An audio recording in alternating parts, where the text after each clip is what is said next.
ദൈവത്തിൻ്റെ അതിപരിശുദ്ധ നാമം മഹത്വപ്പെടുമാറാകട്ടെ. നമ്മളിന്ന് വായിക്കുന്നത് വിശുദ്ധ ലൂക്കോസിൻ്റെ സുവിശേഷം 2-ാം അധ്യായം 48 മുതൽ 50 വരെയുള്ള വാക്യങ്ങൾ. അവനെ കണ്ടിട്ട് അവർ അതിശയിച്ചു. അമ്മ അവനോട്, മകനെ, ഞങ്ങളോട് ഇങ്ങനെ ചെയ്തത് എന്ത്? നിൻ്റെ അപ്പനും ഞാനും വ്യസനിച്ചുകൊണ്ട് നിന്നെ തിരഞ്ഞു എന്ന് പറഞ്ഞു. അവൻ അവരോട്, എന്നെ തിരഞ്ഞത് എന്തിന്? എൻ്റെ പിതാവിനുള്ളതിൽ ഞാൻ ഇരിക്കേണ്ടത് എന്ന് നിങ്ങൾ അറിയുന്നില്ലയോ എന്ന് പറഞ്ഞു. അവൻ തങ്ങളോട് പറഞ്ഞ വാക്ക് അവർ ഗ്രഹിച്ചില്ല. പരിശുദ്ധ തൃത്വ ഏക ദൈവത്തിന് സ്തുതി.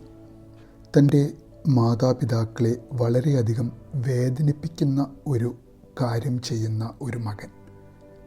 ബാലനായ യേശു അവൻ്റെ അമ്മയുടെയും അപ്പൻ്റെയും അനുവാദമില്ലാതെ യെരുശലേമിൽ തങ്ങുകയാണ്. അവരോട് പറയാതെ യെരുശലേമിൽ സ്വയം താമസിക്കുവാൻ തീരുമാനിക്കുന്ന ബാലനായ യേശു. ഒരുപക്ഷെ നമ്മുടെ ഏതെങ്കിലും ഒരു കുഞ്ഞാണ് ഇന്ന് നമ്മളോട് ഇങ്ങനെ ചെയ്തത് എങ്കിൽ തീർച്ചയായും ഒരടി കിട്ടുന്ന ഒരു കുറുമ്പ് ആണ് ആ 12 വയസ്സുകാരൻ ചെയ്തത്. മാത്രമല്ല 3 ദിവസം കഴിഞ്ഞ് തങ്ങളുടെ ഓമനയായ മകനെ കാണാതെ വല്ലാതെ ടെൻഷൻ അടിച്ച് യൗസേ പിതാവിനോടും അമ്മ മറിയമിനോടും യേശു ഒരു കൂസലുമില്ലാതെ ഒരു മറുപടിയും പറയുന്നുണ്ട്. നിങ്ങൾ എന്നെ തിരഞ്ഞത് എന്തിന് എന്ന്. ഇന്നത്തെ ഒരു 12 വയസ്സുകാരനാണ് ആ ചോദ്യം ചോദിക്കുന്നത് എങ്കിൽ ഒരടി കൂടി കിട്ടാൻ സാധ്യതയുള്ള ഒരു ഉത്തരം.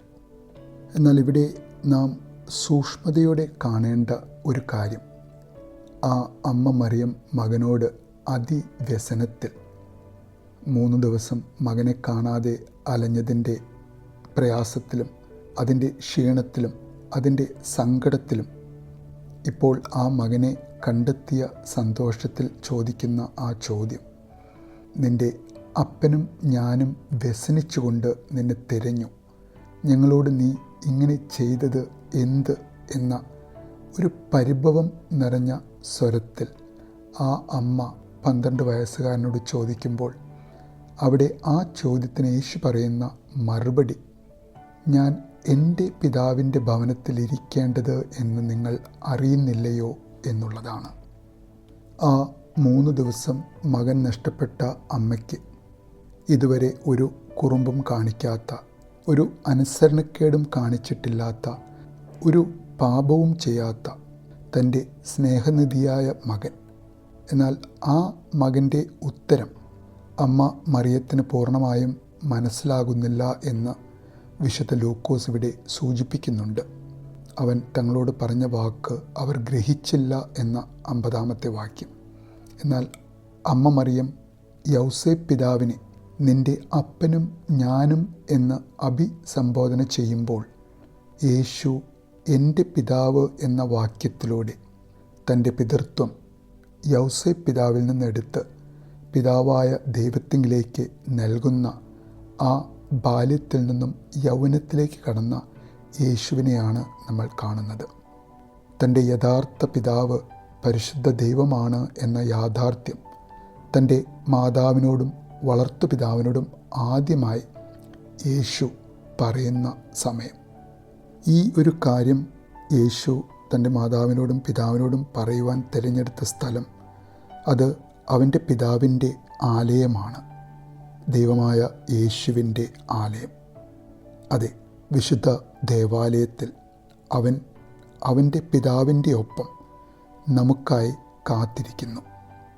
അവൻ ബലിയായിത്തീരുന്ന അവൻ്റെ ആലയം നമുക്കായി, നമ്മുടെ പാപങ്ങളിൽ നിന്നുമുള്ള വീണ്ടെടുപ്പിനായി അവൻ്റെ ശരീരരക്തങ്ങൾ നമുക്കനുഭവിക്കുവാനായി അവൻ സ്വയം ബലിയായിത്തീരുന്ന അവൻ്റെ ആലയം. അവൻ്റെ പരിശുദ്ധ ശരീരത്താൽ നമ്മുടെ ശരീരം വിശുദ്ധീകരിക്കപ്പെടുവാനും തൻ്റെ പുണ്യപ്രദമായ രക്തത്താൽ നമ്മുടെ ആത്മാവ് പ്രശോഭിക്കുവാനും നമ്മെ യോഗ്യരാക്കുന്ന അവൻ്റെ വിശുദ്ധ ആലയം. ദൈവമേ, ഞങ്ങളുടെ ജീവിതത്തിൽ നേരിടുന്ന ഓരോ വെല്ലുവിളികളും അത് ഞങ്ങൾക്ക് സഹിക്കാവുന്ന വെല്ലുവിളികളായി മാറ്റി, ദൈവമേ, ആ വെല്ലുവിളികൾ തരണം ചെയ്യുവാനുള്ള കൃപയും ശക്തിയും നീ ഞങ്ങൾക്ക് തരുവാൻ ഞങ്ങളുടെ ഓരോ പ്രാർത്ഥനകളും ഓരോ ആരാധനകളും നിൻ്റെ ആലയത്തിൽ വന്നുള്ള ഞങ്ങളുടെ കണ്ണുനീർ കൊണ്ടുള്ള ആ തിരുമുൽ കാഴ്ചയും ദൈവമേ നീ കൈക്കൊള്ളണമേ എന്ന് നമുക്ക് ആഗ്രഹിക്കാം, പ്രാർത്ഥിക്കാം. നല്ലൊരു ദിവസം നേരുന്നു.